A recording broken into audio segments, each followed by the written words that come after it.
Hey guys, welcome back to the Proving Grounds. Now this time it's going to be the Silver Tank.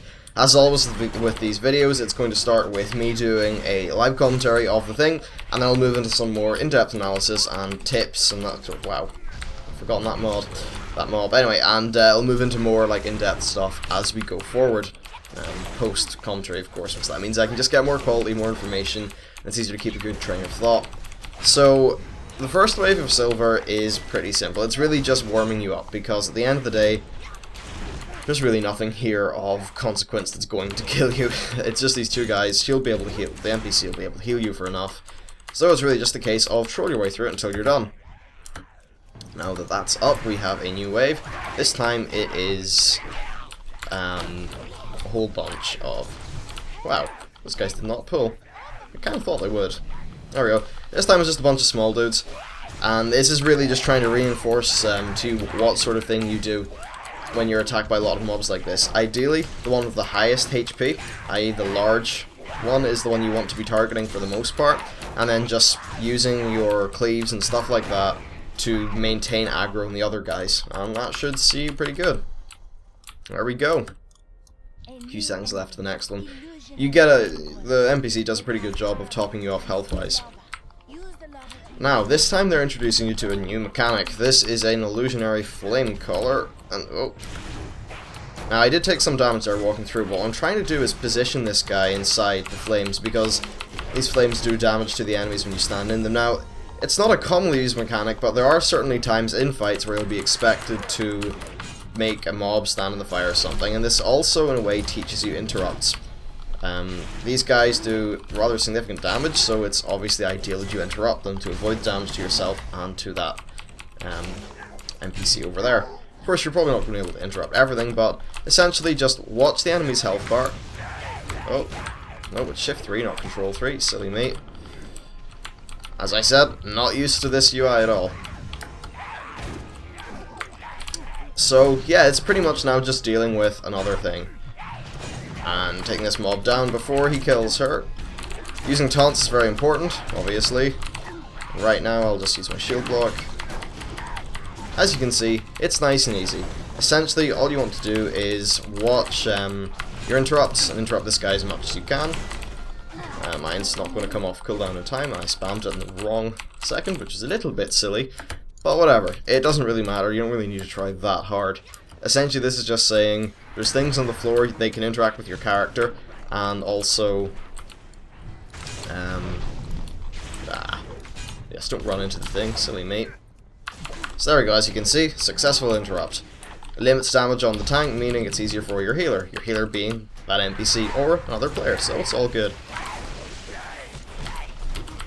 And what they do in Silver especially is they start bringing in the principle that you can have multiple packs of enemies, and this is just really teaching pack positioning, because I can position those in that AoE fire stuff, which is pretty cool.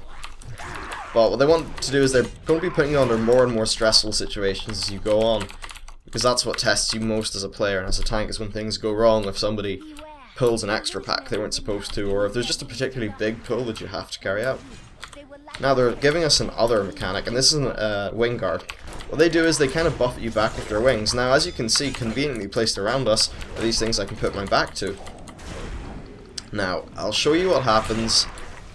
Didn't really get to show you there. What happens with Wing Blast is it blasts you all the way backwards, so you're either going to have to use your taunt or charge to get close to him, and also resets your aggro table. So this is teaching you that mobs will have mechanics that can get out of aggro. So yeah, as you can see, it basically does that, and if you're not careful, then whoever you're trying to protect will take extra hits. So as a tank, this is just teaching you some little ways in which you can optimize your positioning of your character and that kind of thing. So we have 9 seconds left, so getting this guy down should be no problem whatsoever. And boom. 7, okay, round 7. Oh, wow, okay, hit the wrong button, but it's okay. What's important is that I use my taunt on him. Son of a bitch. Damn it, I thought you were with me. Come on. Now this is interesting in that what it actually does is it gives you a mixture of mechanics, so it's meaning you're sort of having to use all of what you've learnt Wow, okay, that guy's actually moved up there. But it's okay, because my taunt is off cooldown. Which means that as soon as he does anything, it's fine. And I can start using my tank cooldowns, or interrupts, such as that, to mean that I take less damage. So, essentially this is one of the times where you can measure your success by your health bar. And if you're doing well, you'll be mitigating more damage than a tank that's not as good as you. So, even if you can pass this silver wave, it's a good idea to try and do it better and better and better. So once again, we have our friends here, and because it... That's weird. Those guys, like, definitely got hit by my AoE there. So that was a little bit odd. As you can see, we just keep always keep a taunt off cooldown if off cooldown if you can. And now that I'm all positioned up, things are good. Question is, will they throw a spanner in the works that'll mean I have to start reacting to things? As you can see, they just did. So what happens is you gather everything up. And it's really important to get that wind guard. Now, this guy is not that pyro guard, I can just sort of grab him on me. And the kill priority is going to be this wind guard, because what's going to happen is he will screw me up completely. Just have to use that stand there because I'm live commentating, meaning I'm not doing a very good job. This is why I don't stream my raids, because I already like use enough concentration for those. Boom. Pyroblast, go away. So as you can see, nice and easy, blast him down. Alright guys, welcome to the analytical part of the video. So I'm pretty much just going to go through every single wave and tell you the basic strategy that you need and explain any of the ads. So wave 1 is just standard tanking, you have 2 mobs and just deal with it. Wave 2 is just 1 pack of weak mobs and it's just simple AoE tanking. Now wave 3, they introduce a new mob called a flame caller. So what they do is they put these lava void zones on the floor, don't stand in them, and try to position other mobs in them so that they take damage. In general, you want to kill off the, you want to try to kill off the flame caller first in this case, because his casted spells can do quite a bit of damage. Use interrupt, stuns, that kind of thing. Now there's small and large versions of these flame walkers, and the amount of damage they do depends on that. So for wave 4, it's a mix of a flame caller and a pack of weak adds. Just grab the weak adds and go over and kill the flame walker or flame caller. Obviously you want these adds to be standing in the lava pool if possible, but if not, it's really not a massive worry. So after this, we get another wave. It is 2 packs of regular adds and a flame caller at the beginning. And then after a bit, a pack of smaller adds appears, so pretty much just gather everything, try to position them in the void zones if possible, and rinse and repeat. It's pretty simple. Now for wave 6, it's getting interesting. We have a new mob called a wind guard. These will knock you back and reset their aggro table.